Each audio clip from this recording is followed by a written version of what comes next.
If we continue with our kind of mental health for a few generations more, then I think we are at a point where psychologically any productive society would break up and deteriorate.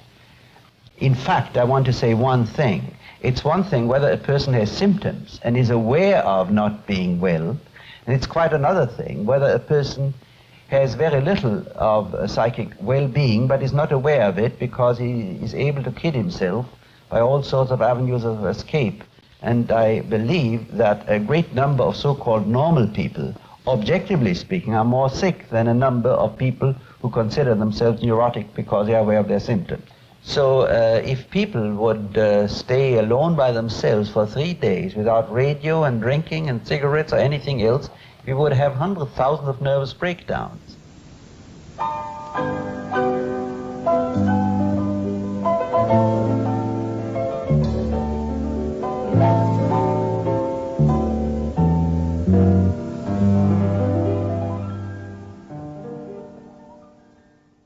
Hello. Not to start on too depressing of a note, but have you noticed how everything feels like it's coming to an end?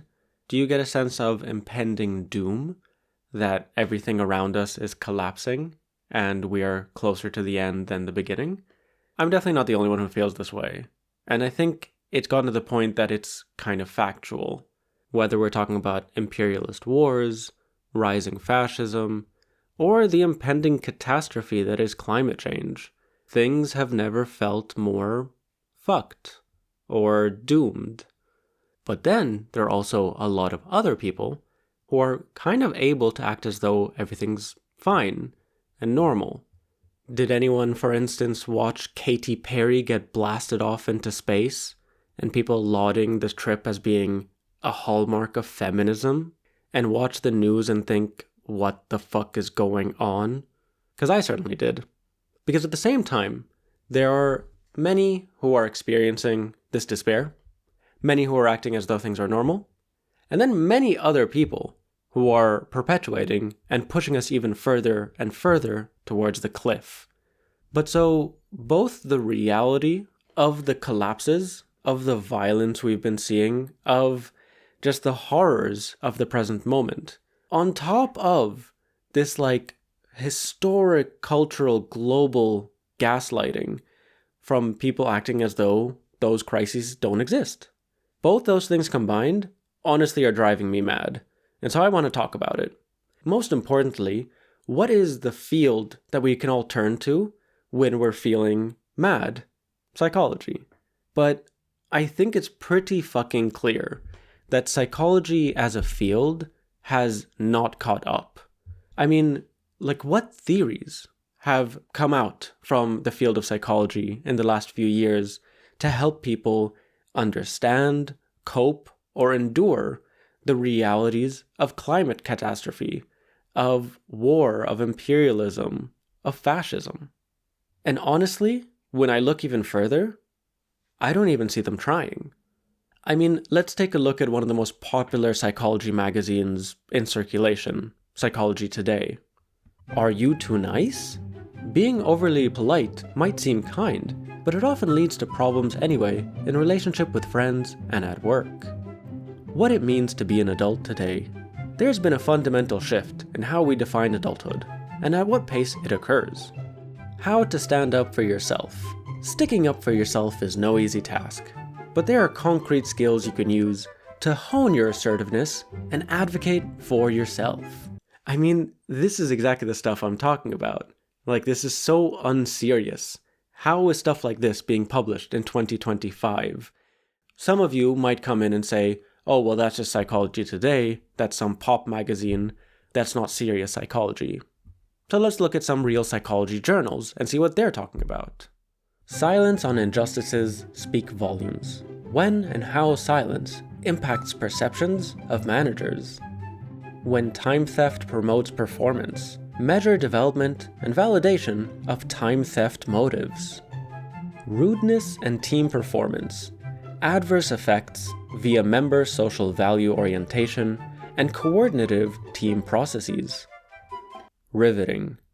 So that's the most up-to-date literature coming out of the field of psychology, whether pop or academic.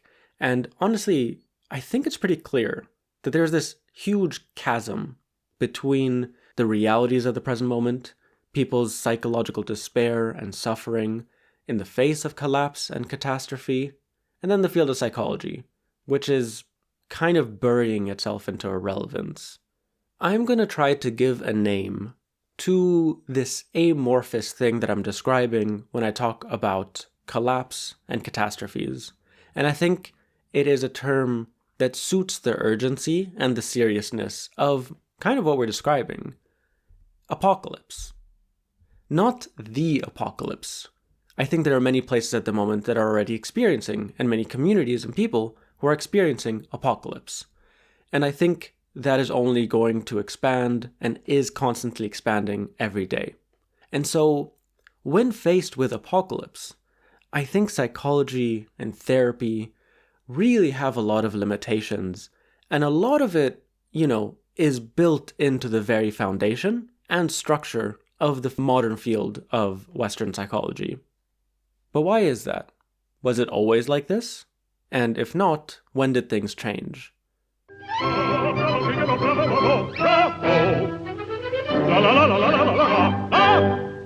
If we can concisely describe psychology as the study of the mind and behavior, then I think it's pretty safe to say that basically all cultures throughout history, all societies, have had some shape or form of it. This kind of knowledge doesn't necessarily need to represent itself as a science. I think in a lot of cases it comes across through folk stories, through spirituality, and ultimately with religion. But when we talk about psychology today as a field of study, we're mostly referring to the Western developments that starts in the late 19th century and early 20th century. I think when most people think about the origins of psychology, they think of Sigmund Freud. They think of psychoanalysis, they think about, the unconscious mind, dream analysis, and the like. And Freud definitely had a massive impact, and still does. But when people talk about psychology, they're talking about a completely different strand of this study, which begins with two men, Wilhelm Wundt and William James. These two men were the first to consider psychology as a separate field of study, distinct from biology and physiology. Most importantly, they both believed that you can scientifically measure the mind and human behavior, that you can basically use the same scientific method that we use for biology and chemistry, for nature, for atoms, as you can with human behavior. That strand of relying on experimentation and scientific measurements of human behavior basically became mainstream in the US, and it still kind of is. And so it's from this strand that you get behavioral theory and cognitive theory. Combine those two and you get cognitive behavioral therapy, which we're going to talk a lot about later on. But for now, what I really want to talk about is this tendency and the emphasis of the scientific method, because it's riddled with problems when you try to use it and apply it to the mind, to measuring human behavior. When most people think of psychological experiments, I think they think of some of the more famous, spectacular examples of it. Think, for instance, the Stanford prison experiment, where about a dozen college students were put in a makeshift prison, and randomly 6 were chosen to be prisoners, and 6 were chosen to be prison guards. And what the experiment supposedly shows is that just by the nature of those roles, the prison guards became abusive, and the prisoners became submissive and docile and fearful. Now, there are so many problems with this experiment, and I think at this point it's pretty clear that it's kind of bullshit, that the findings are not verifiable, that it is not a study that examines, this is human behavior. Regardless, this is not a takedown of the prison study, because that does exist elsewhere. I'll put stuff, left or right. But for the most part, psychological experiments are way more boring than that. And that's partly a good thing because, again, in actuality, even though the prison studies seems very exciting and interesting and fascinating, it really doesn't say much. But then on the other hand, you have this long series of academic, scientific experiments that feel so minute and specific. And that's part of the scientific method. You want to get as specific as possible and then compile a bunch of studies to be able to say something bigger. But again, like some of these studies that I showed earlier, it just feels so irrelevant and like just the questions that are being asked. But there's something about the method itself that is kind of a double-edged sword. I mean, using the scientific method to measure behavior kind of opens up huge, broad questions. Can the mind be studied scientifically? Can behavior be measured? Can we really study the mind in the same way that we study atoms or anatomy? Ultimately, is it even a real science to begin with? Honestly, there's like this deep anxiety within the field of psychology around this very question. And one major example for why this is something called the replication crisis. If you haven't heard about the replication crisis, strap yourselves in, because it's a doozy.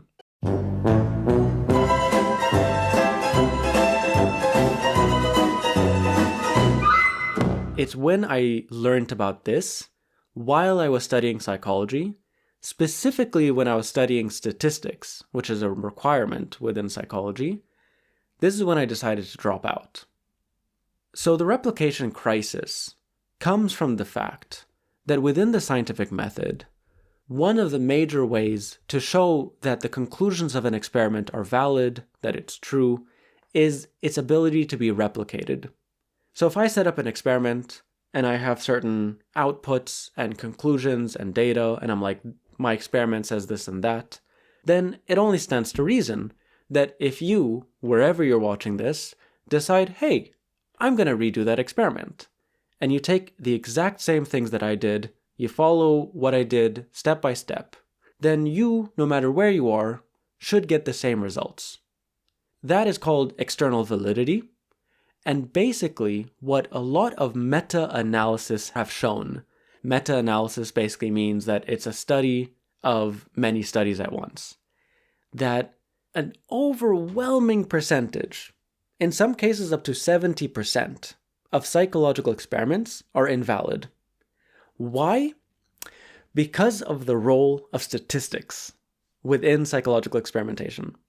This is how I've become incredibly popular at parties, because I talk about the replication crisis.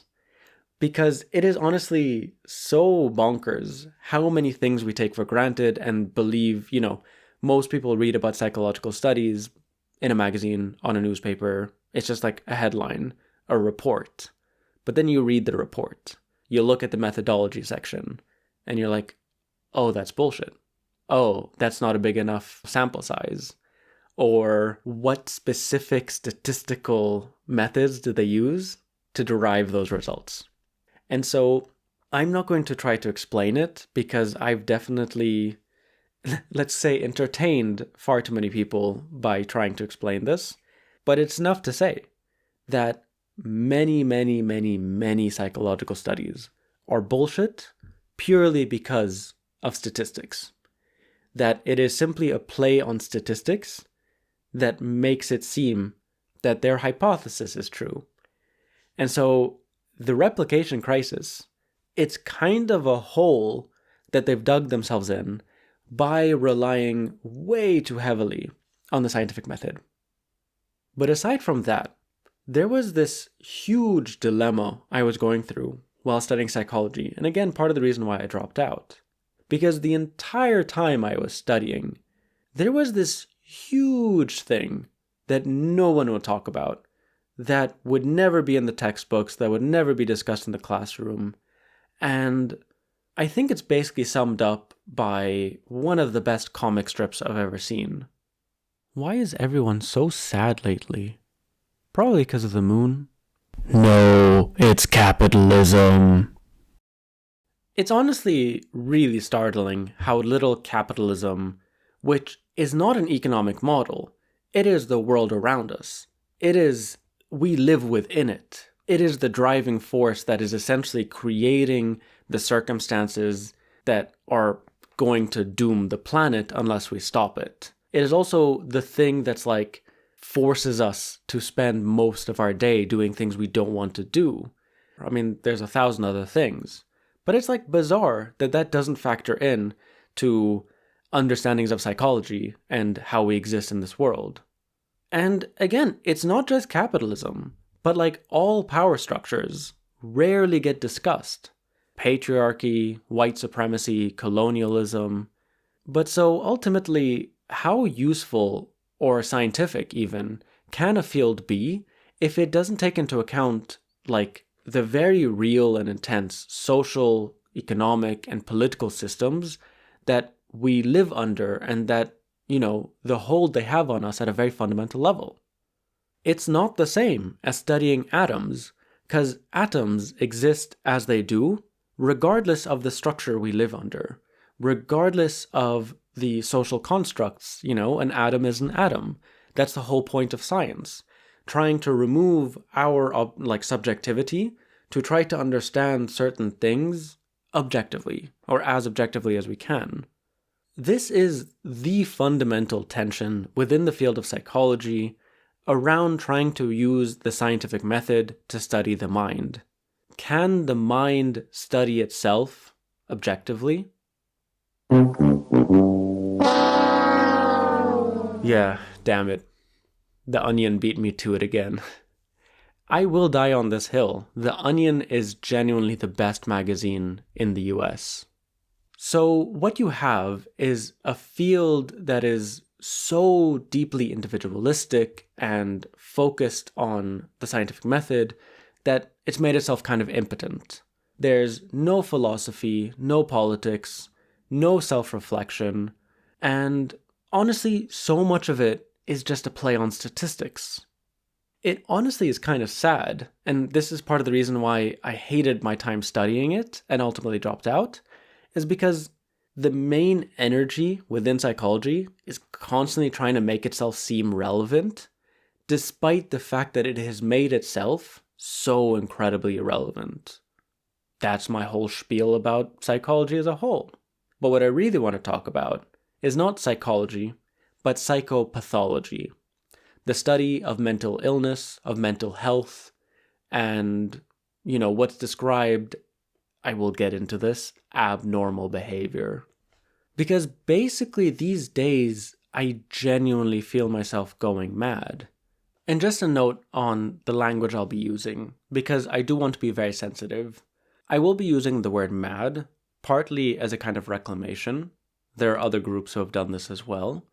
But I really don't like the word mental illness, because in many cases, I just don't see it as an illness. There ultimately is no good term to use, because what we're describing when we talk about mental illness or mental health is a very broad range of behaviors whose perceptions greatly differ based on culture and history. But yes, going back to the interview I played at the very beginning, the thing that Erich Fromm says, I do think that many of us live in very sick societies, which is honestly something that it's startling we don't talk enough about. We often talk about sick individuals, but what about sick societies? If we can agree for a second that in many instances across the world, where incredible amounts of violence and hypocrisies and contradictions are playing out, these are sicknesses. When you see students protesting genocide and being brutalized by the police, and then being smeared by the liberal press, and then being attacked by politicians as well, and the vast majority of society goes on as normal, this is a type of sickness. This is a kind of moral rot in the hearts of many of these societies. And so, when faced with those types of brutality, with that type of reality, with that existence of incredible horrors, and then this constant insistence on no, everything's actually fine, is it not a rational response to go a little bit mad? Put in another way, what can we consider abnormal behavior when normal has itself shifted?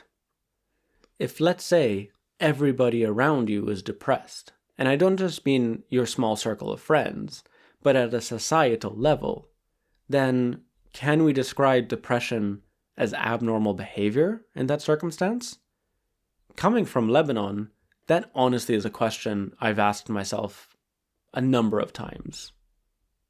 So, first of all, the main emphasis of the Western modern field of psychopathology is categorization.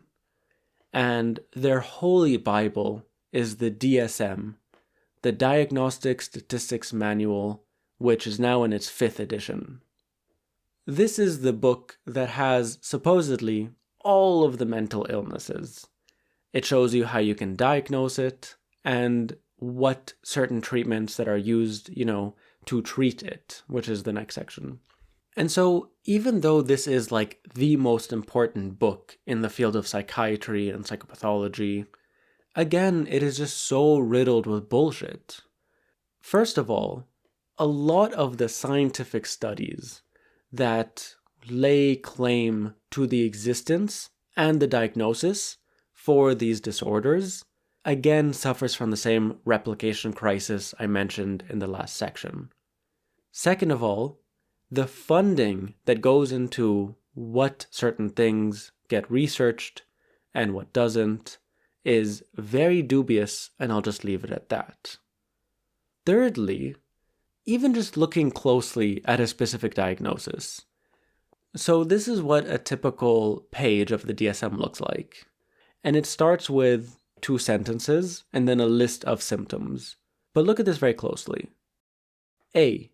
5 or more of the following symptoms have been present during the same 2-week period and represent a change from previous functioning. At least one of the symptoms is either 1, depressed mood, or 2, loss of interest or pleasure. And so that's really interesting. Let's say something terrible happened to you. Let's say your mother passed away, your cat passed away, something just traumatic and terrible. And so you're sad 5 days. That's normal, that's fine. You're sad for 10 days. That's understandable. I mean, it was pretty bad. But if you've been sad for 2 weeks, if you've been experiencing, number 1, depressed mood most of the day, markedly diminished interest or pleasure in all or almost all activities, insomnia, fatigue, feelings of worthlessness, diminished ability to think or concentrate. If that goes on for more than 2 weeks, then that becomes a mental disorder. And then you need to go and see a psychiatrist and deal with it. But who the fuck decided it's 2 weeks? Can you only mourn for 2 weeks without the field of psychology being like, oh, now it's gone too far and you have MDD? It's kind of arbitrary. And another one of my favorite diagnoses that I have found towards the end of the book, which to me is just like a beautiful gem, where when I read it, I was like, aha, this is all bullshit, which is an actual diagnosable disorder called oppositional defiant disorder. Read this. A pattern of angry, irritable mood, argumentative defiant behavior, or vindictiveness lasting at least 6 months, as evidenced by at least 4 symptoms from any of the following categories. 1. Often loses temper, is often touchy or easily annoyed, is often angry and resentful, often argues with authority figures, often actively defies or refuses to comply with requests from authority figures or with rules, often deliberately annoys others, 7. Often blames others for his or her mistakes, or 8. Has been spiteful or vindictive at least twice within the past 6 months. Sorry, I can't read that without laughing, because that's me. You know what I mean? Like, when I read this as an Arab, I was like, this is the most bullshit thing ever. Because basically every single person in Lebanon, across the Arab world, has oppositional defiant disorder. But also, it just strikes me as one of these things that's like so situated within a very hierarchical system, wherein that hierarchy is just justified. This is one of the ways it justifies itself. You know, you argue with authority figures, oh, you have a disorder, because most people get along with me. Another thing is comorbidity. Not a lot of people know this term, but basically that a lot of people that have one mental illness have the symptoms of another as well. So a lot of people that are experiencing post-traumatic stress disorder also experience symptoms of major depressive disorder, also show symptoms of anxiety and the like. And so if there's a lot of spillover between these categories, what's the point of the category? If it's not actually defining something distinct, then you're really not saying anything at all. And the best example of that is autism spectrum disorder, which describes such a broad range of behaviors that it is such an absurd thing to describe as one thing. But yes, so those are the specifics. But there are very big, broad questions with this categorization, even of mental illnesses as a category, regardless of the sort of subdivisions within divisions. Because there have been a lot of different societies that do not view these behaviors as illnesses, as things to be treated. As Micha Frazer-Carrol, the author of the book Mad World, The Politics of Mental Health, states, in many African and Caribbean cultures, the symptoms associated with schizophrenia diagnoses are not understood as pathological, but rather as having particular spiritual meanings. My mother grew up in the Pentecostal church, in which churchgoers were encouraged to get in the spirit, shake, laugh, shout, dance, speak in tongues, and communicate with the voice of God.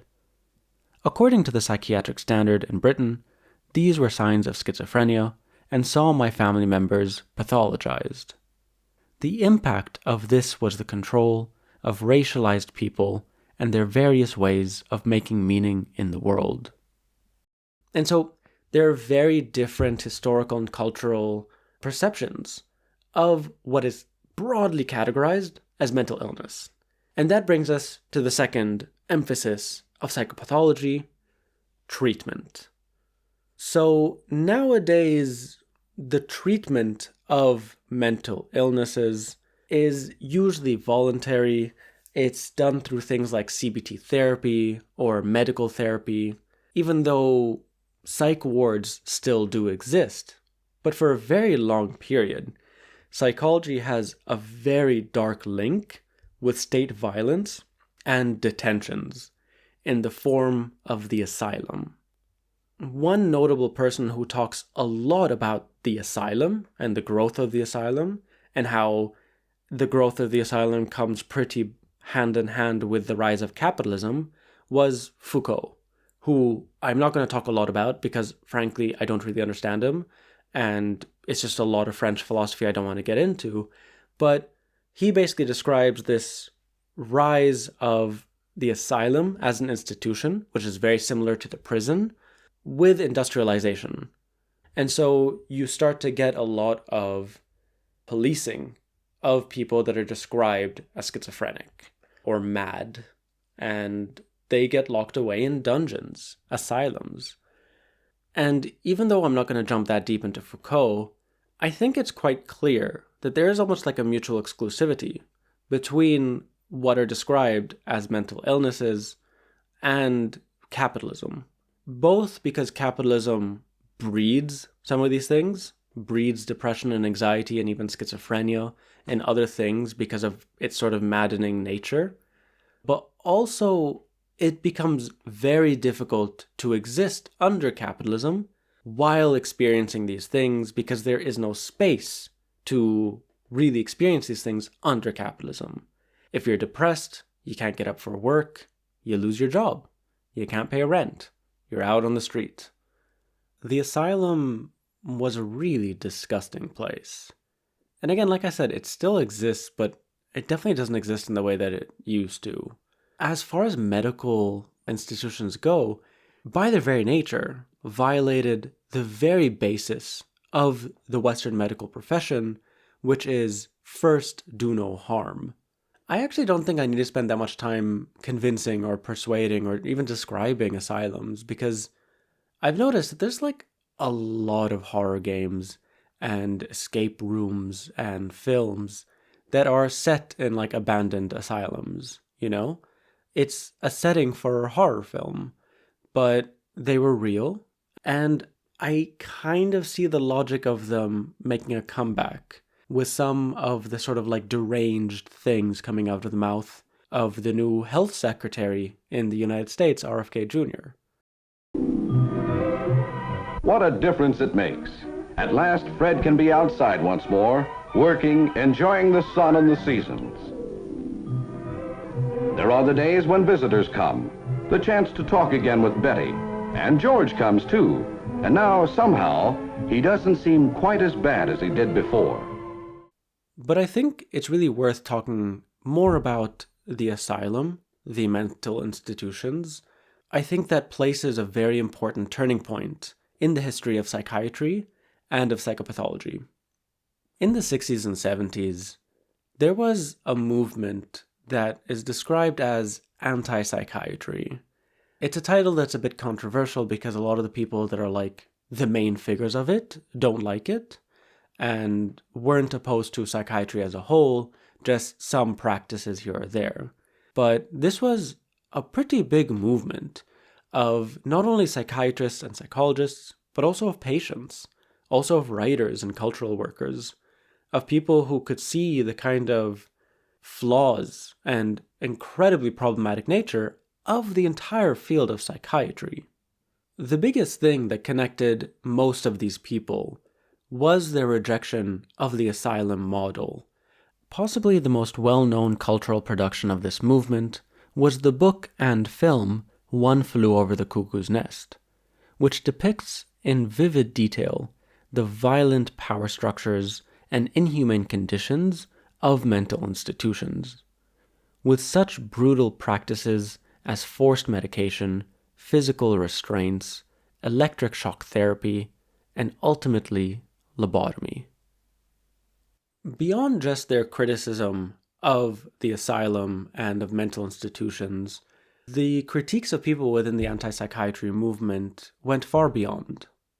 Some rejected the entire model of mental illnesses and saw those as like arbitrary divisions between normal and abnormal behavior. There are other strands of the anti-psychiatrist movement which were very much so aligned with other liberation movements that were burgeoning at the time, of prison abolition, of feminism, of anti-imperialism, anti-capitalism. In 1972, a documentary film was released, sarcastically titled Asylum, which depicts a unique therapeutic experiment that was developed by one of the leading thinkers of the anti-psychiatry movement, R.D. Laing. The film depicts a radical inversion of the asylum model, a community-based, non-drugging, non-restraining model of treatment. Essentially what it shows is a group of about a dozen or so people who were labeled as schizophrenics, housed together not in an institution, but in a semi-detached flat in North London. Both Laing himself and one other psychiatrist, Leon Redler, are often in the house and provide therapeutic sessions to the inhabitants, in a setting where the power dynamics are greatly reduced. The inhabitants of the house were free to come and go as they pleased, take on jobs, have social lives, and visit other psychiatrists and physicians if they so pleased. The film depicts the inhabitants as a sort of family. They cook together, clean together, and take care of one another. In one powerful scene towards the end, we see an argument form between one inhabitant who's being overly argumentative, whose actions are upsetting another inhabitant, and the other members who call him out on this and conduct a kind of informal intervention. They collectively help him understand how he crossed a line and that his behavior is harmful both to the other inhabitants and to himself. The film seems to elicit a similar response in a lot of people who watch it. Does this method really help those people get better? But I think the film answers the question in a very interesting way, by asking, what does better mean? The inhabitants are able to live their lives with their so-called disorders, surrounded by community and with their basic needs met. On the whole, the film is an archival gem, marking a radical period where anti-psychiatry also meant challenging norms of property, individualism, and disability.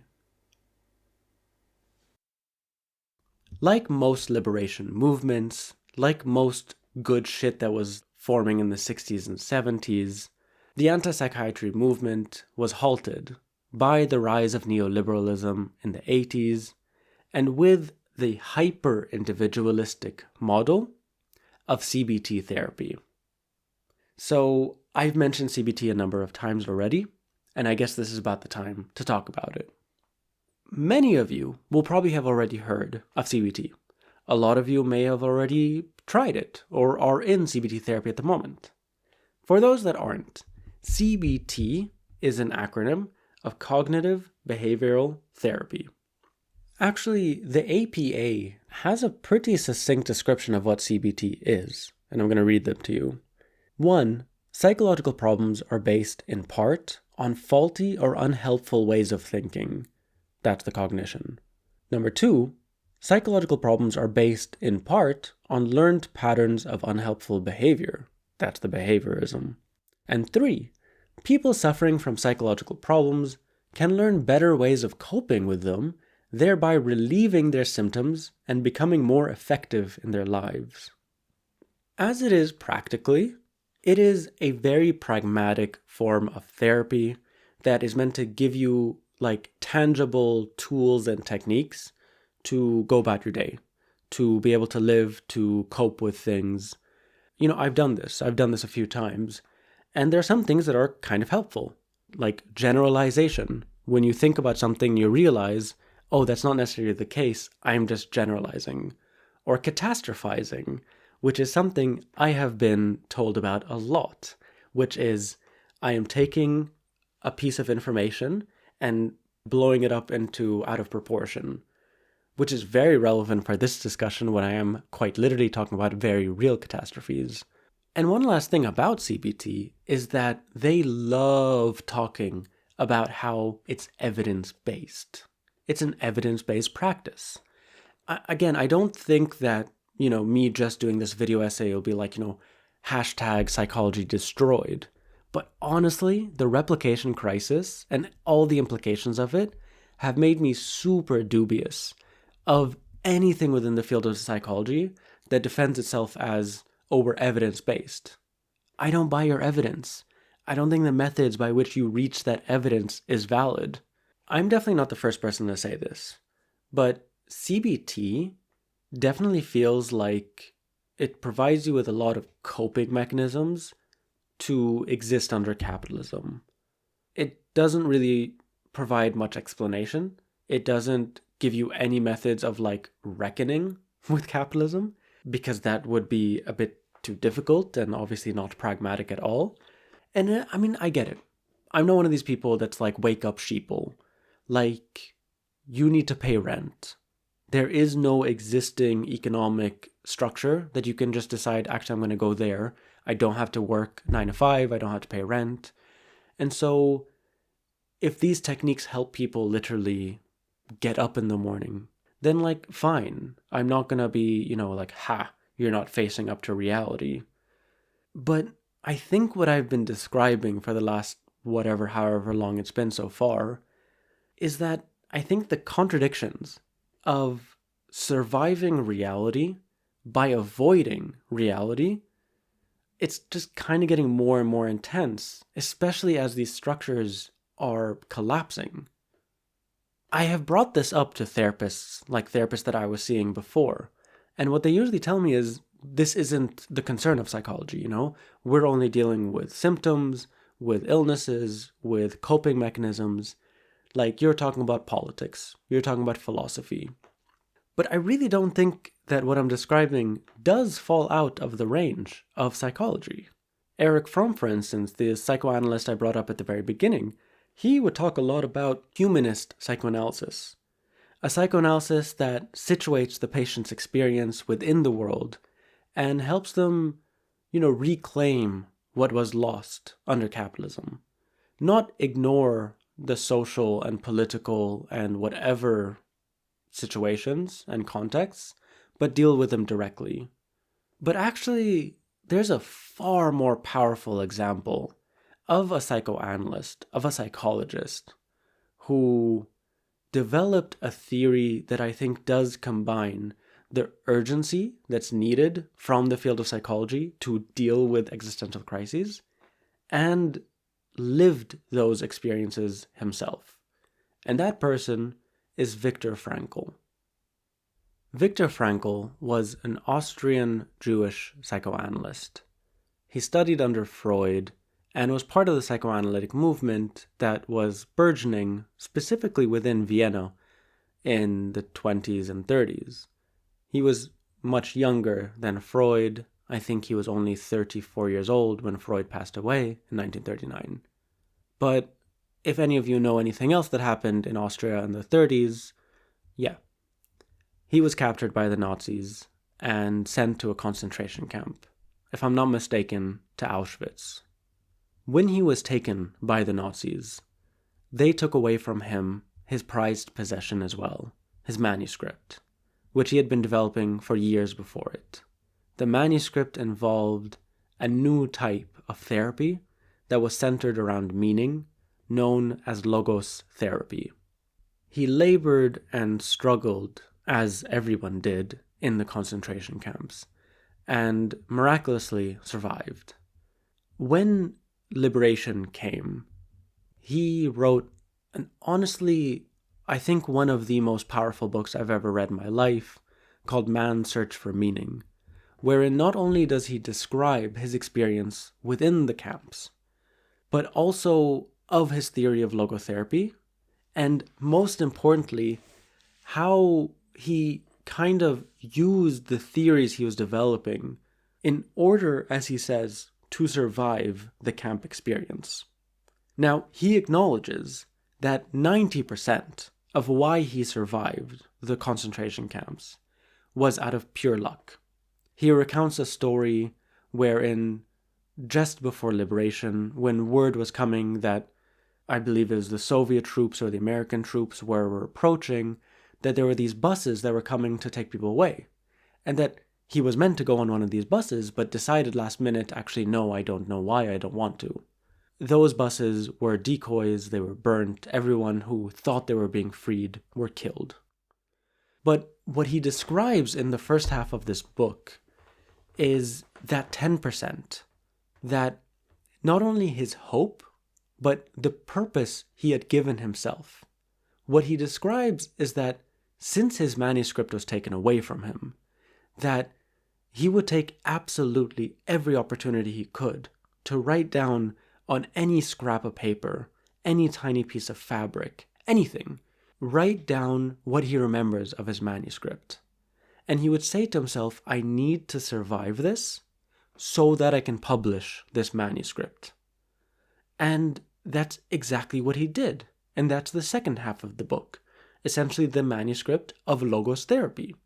This idea that the core tension within the human experience, the core reason we experience anxiety and a lot of these things we describe as mental illnesses is because we lack meaning, that we lack a purpose to help us continue on.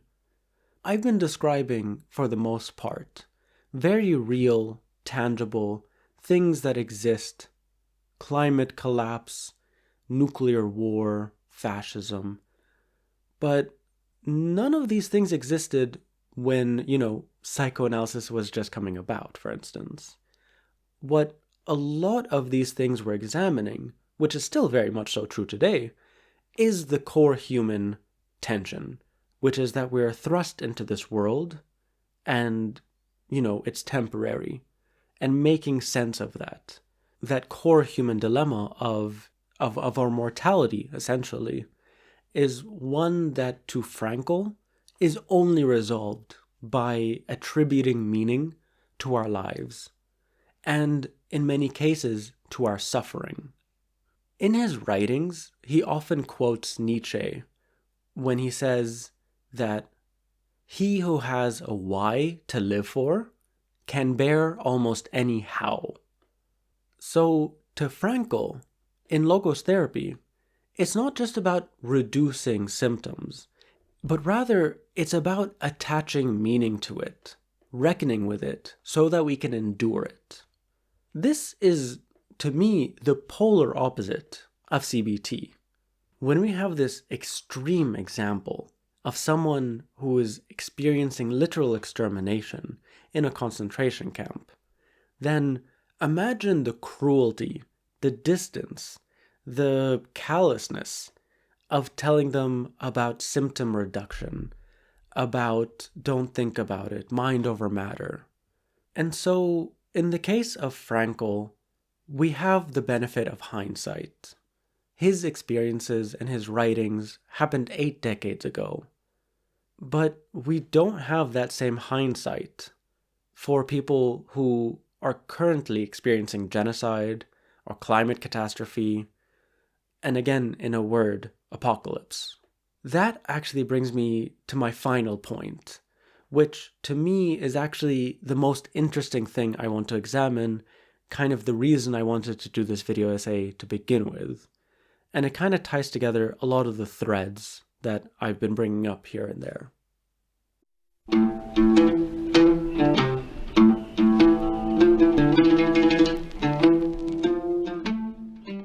Frantz Fanon, the Martinique psychiatrist and seminal anti-colonial intellectual, once wrote that Freud and Adler, and even the cosmic Jung, did not think of the Negro in all their investigations.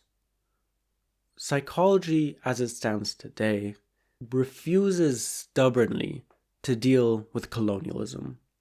Not just the effects that colonialism and colonization has on multiple generations of colonized people across the globe, but also how the field itself, in how it understands and deals with mental health and mental illness, is itself informed by the colonial positionality of these white men who develop these theories amongst, white society with white patients, etc., etc.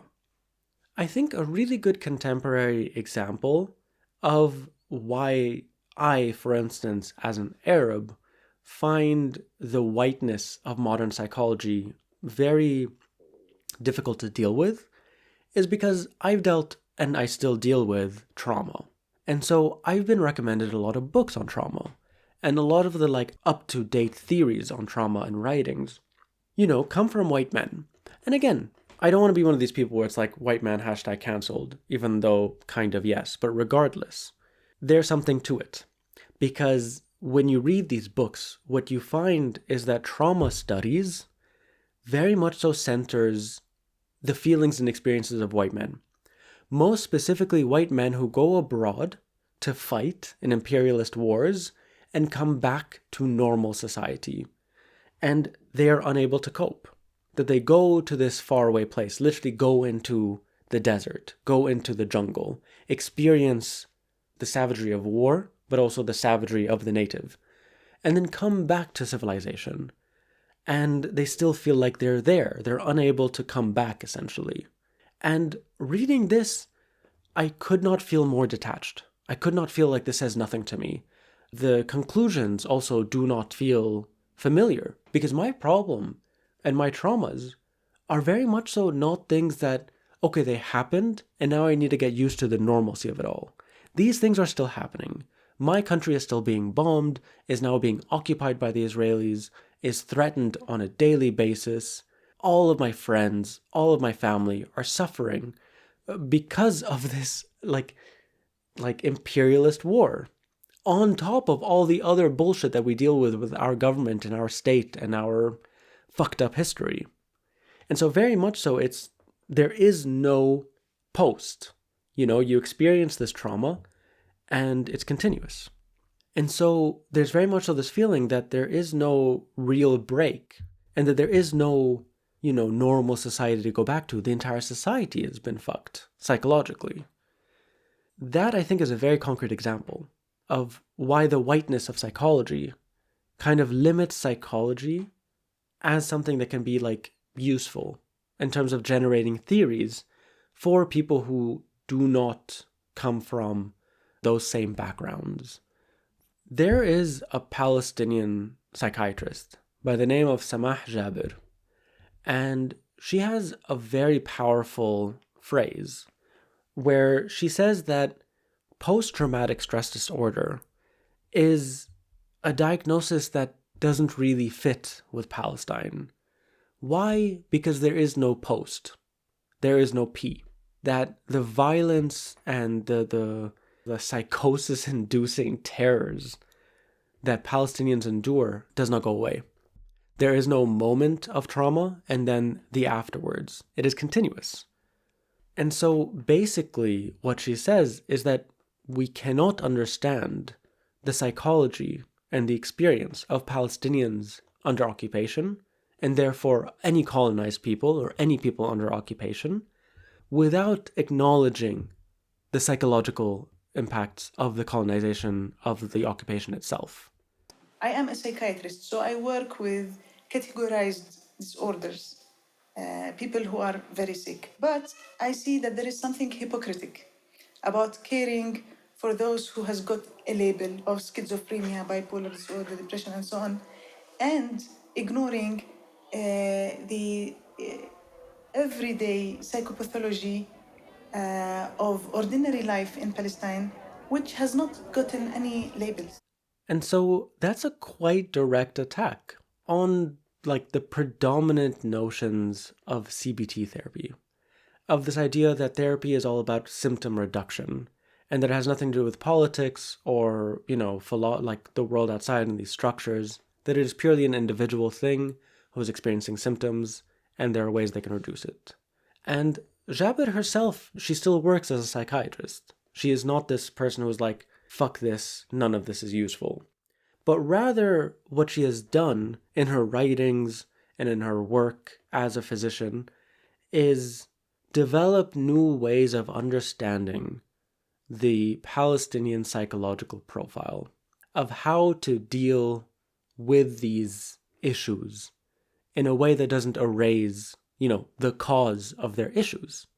Because if occupation creates psychological distress and suffering, then that suffering's not going to go away unless the occupation goes away. I mean, quite literally, in terms of mental health interventions, in terms of the Western field of psychology, what the hell do any of them have to tell to the people of Gaza? As far as I can tell, they're not even trying. And maybe, I guess, for the better, because they'd only end up embarrassing themselves and revealing how actually irrelevant they are and how little they have to say about people who are experiencing the most acute forms of psychological distress, which is in the context of apocalypse, in the form of omnicide, which I think a lot of people are noting. In Gaza, it is going far beyond genocide. That is why people are using the term omnicide, the kind of genocide and ecocide and herbicide just flattening out completely. And so, yeah, I have found this huge silence in the professional field of psychology around Gaza. If I'm not mistaken, I don't think a single academic journal or body of psychologists has named what is happening a genocide. But also, they don't have to necessarily have useful things to say to the people of Gaza. What about other Palestinians? What about other Palestinians, the experience of watching from afar your people be exterminated, of watching so much of the world's institutions side with your exterminator? It's so ripe with psychology, with so many of these things. Aside from that, if you want to talk about ripe for psychological analysis, the need to psychologically analyze genocidal IDF soldiers that have this obsession with Palestinian women's garments. The women that they have forced out of their homes, many of them they've killed, dressed in their clothing. Like, what is this fucking morbid obsession? It's disgusting. I don't know, there's just so much to fucking analyze there. Like, what the fuck is that? But also all the mockery that you see on TikTok of people goading Palestinians and mocking them. Or even this story from, like, I think this was 2014 with Israelis sitting on a hill watching Gaza be bombed, sitting on couches eating popcorn like it's some show. There is no room for this analysis within the Western field of psychology, and no interest. They don't want to touch it with a 40-foot pole. And I think here is exactly where we see the field killing itself. It is completely irrelevant in my book. It says nothing to me about my experience at the moment, watching these things happen, witnessing my home be attacked, witnessing a genocide, witnessing, like, most of the states in the Western world collaborate with this genocide. But regardless, again, that is the Western modern field of psychology. And just because that is an utter embarrassment of a so-called scientific field, which is meant to better humanity and our ability to, like, cope with the world, that does not mean that Palestinians, that people under occupation, do not wield psychological tools to resist occupation. Samah Jabir talks about two very important concepts which are kind of synonymous with the entire project of Palestinian liberation. And she connects that to a kind of nourishing attempt at giving meaning to their suffering under Israeli occupation. And that is resistance and sumud, which is the Arabic word for steadfastness. With these two concepts, and this is not just like a word, this is like a daily practice, this is like a belief system. These two things constitute a lot. To Jabir and to a lot of people, these two things are essential, kind of similar to what Frankl was talking about, in giving meaning to their suffering in order to endure it. I don't know, I think that's really powerful, but I think in general, examining the Palestinian responses to Zionism from a psychological standpoint reveal the harsh limits of modern psychology and how Palestinians have essentially had to rework the very basis of psychology in order to make sense of their situation, in order to be able to be active in the situation. Because it's not just about symptom relief, right? It's about occupation relief. It's about relief from genocide. And so, especially when we understand the situation Palestinians are in, not just as one of between Israelis and Palestinians, but one that is of Western imperialist domination. And that psychology, as we understand it, is part of this Western tradition. That for colonized people, we see over and over again this evergreen quote by Audre Lorde: "The master's tools will not dismantle the master's house." Here, I think we see the exact same thing, just from a psychological perspective. But I definitely think it has become undeniable that we cannot talk about psychology without talking about politics. And we can't talk about politics without talking about psychology. That these things are so intertwined and affect all of our lives. And I think that means that not only do we have to constantly reckon with how much the politics and the circumstances around us affects our psyches, but that we also need to reconfigure our very understandings of modes of coping or enduring these political circumstances, not just in terms of symptom relief, but, system relief. Actually, there's this really great quote by Angela Davis that I think sums up this point quite accurately. "I'm no longer going to accept things I cannot change.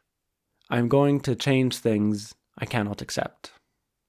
What this means practically obviously will vary from person to person, from community to community, across different contexts, across different struggles. And I think we need to find new forms of collective healing as well, that participating and being active together and resisting and building community, building preparedness and mutual aid, these things are nourishing in a way that therapy can't be, because you're not only doing these things with other people, but you're kind of trying to address the thing head on. I mean, I know that's all going to sound a bit idealistic. I really don't know what else to say. And I think this is not something for just some writer to be talking about. This is something that needs a field, something like the field of psychology to be dealing with. But they've got their priorities elsewhere. But I think if there's anything that I can say conclusively, is that I think, at least for me, I have grown a bit more accepting of my madness. Because honestly, at this point, it kind of feels inevitable. And I think the best thing we can do is to make sure that we have community. Community that understands. People around you in your life for whom they do not expect you to be positive, do not expect you to be quote unquote well, who they themselves are also honest about their own madness, about their own mental and psychological suffering, and their frustrations with the world as it is. And I think essentially there is a mutual exclusivity between sanity and humanity. And not to get all philosophical at the very end here, but I'd always prioritize the latter over the former. I'll always prioritize my humanity over my so-called sanity. This video was created with the support of the From the Periphery Media Collective, a worker-owned and community-supported organization focused on centering marginalized voices and creating internationalist dialogues from below. If you want to see more videos like this, please consider supporting our work by heading over to our Patreon and becoming a monthly member.